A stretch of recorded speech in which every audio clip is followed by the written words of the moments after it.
Hey everybody, happy Sunday!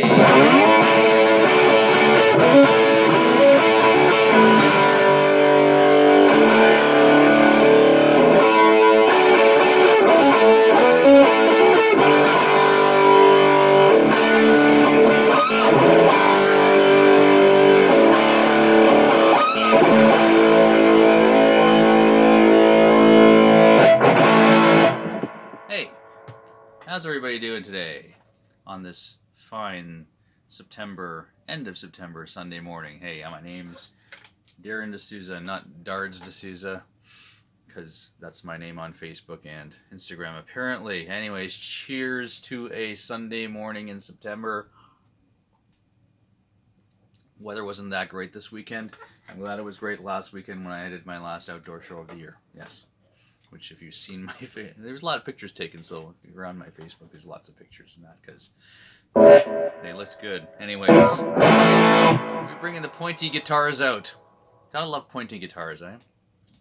Bringing the pointy guitars out today because new documentary came out on Paramount Plus. You know, these TV channels that are kind of specialty try to get new viewers, so you have to subscribe to Paramount Plus to get to watch this fine documentary about hair metal. And if you're like me, I still love my hair metal. Listen to Hair Nation, I don't know, constantly in the car.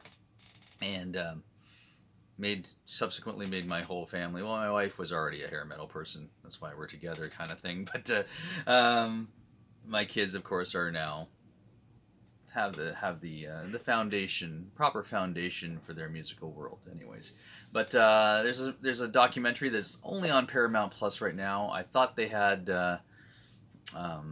part one was on YouTube. I think they've taken it down, but it was based on this book right here, Nothing But a Good Time. Basically, the story of nice shot of Randy and a classic Randy and Ozzy shot there in the corner, and of course Motley Crue down here at the bottom. This book is a great book. See, it's pretty thick, you know. It's a great book, and it's a very candid look at the hair metal scene in LA in the 80s. And now, the documentary, which is a 3-part documentary that's on right now, I suggest you watch it. I think eventually it'll probably be on everywhere. I think we had Paramount Plus, and we had to resubscribe, which cost $6 a month. I think all of $6 a month, and there's some other good stuff on there, so I might keep it. But the movie is a really great account of the book. Now, there's lots more in the book, of course, like any other book movie kind of comparison. But you know, the one thing about when I watched it, the first episode, I had a smile on my face the entire time because I said, "Man, did they ever get it right?"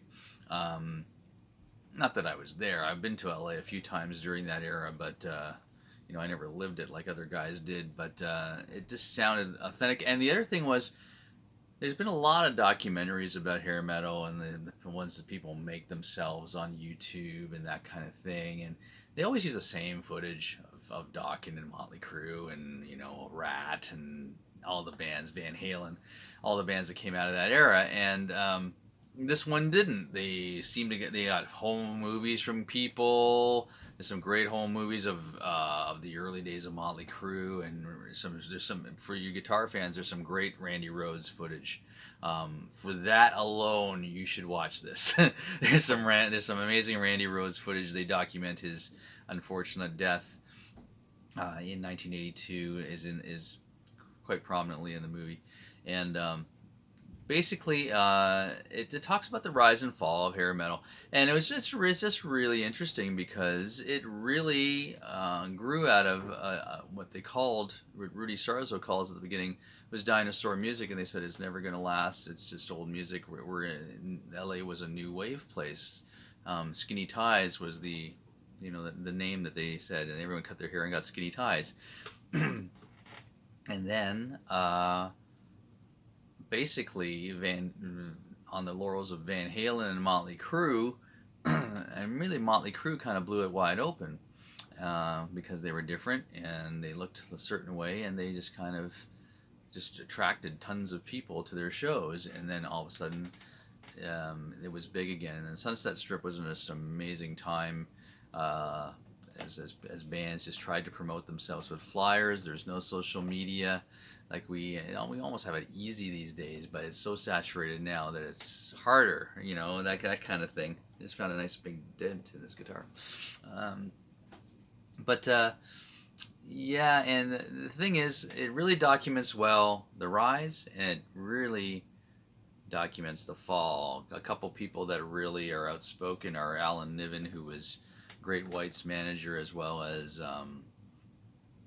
Guns N' Roses manager. He talked about Guns N' Roses. There's some great stories told about Sebastian and Guns N' Roses and Motley Crue, who liked to apparently bite people backstage and stuff.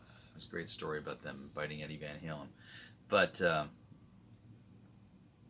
anyways, the fall is really the dark side of it, and it's really good that they actually didn't sugarcoat anything and show how there was a few huge events that led to the fall of hair metal. One of them being Poison on the awards show, where CC was drunk and made a fool of himself and unplugged his guitar and played the wrong song. They were supposed to play Unskinny Bop, and he played Talk Dirty to Me, which he was drunk. And then there was Winger and Beavis and Butthead, where the kid they made fun of was wearing a Winger shirt, and basically overnight caused the end of that band. That's how powerful TV was back then. And a few other things, and most prominently, it was Smells Like Teen Spirit. And when that song came out, I think we all remember that if you were into hard rock and heavy metal at that time. And then it was like probably one of the quickest quickest demise of a genre of music. It happened so quick. Like within a year, it was all Seattle, and it was all basically anything to do with rock and heavy metal was not cool anymore. But the bands did saturate. Like they were basically at some point at the end of the 80s, they were signing pretty much every band that had Hairspray, and they were just putting them out there. And the book really documents well. It didn't not so much in the movie, but the book really documents well that the music that a lot of these bands were playing were really just pop songs with power chords. Vixen's a good example of that. Those songs were really just pop songs. White Lion, those songs, they're amazing songs, but they're really just pop songs with crazy guitar solos and power chords. Interesting. But anyways, I love my hair metal. I still watch or still listen to Hair Nation every day, like I said. And so let's just say, when Seattle music came in, it got really serious, and we want something fun again. So I think it's that the hair metal music and hard rock is here to stay, only because it's fun. Let's write and hear some songs that are fun, and that's all I have to say about that. Anyways, watch the. I can't recommend it more, especially for my group of friends. They dropped the book on the floor. Anyways, that's the book. Read the book. See the movie. Documentary. 3 parts. 3 great parts. Lots of great interviews from Motley Crue. Is not in it. I don't think they're in it. But Kix, Don Dawkin, Nuno from Extreme, Rudy Sarzo talking a lot about Randy and all that kind of thing. And a lot of great people like Penelope Spheris talking about how her movie was actually part of showing the dark side. Decline of Western Civilization was part of it too.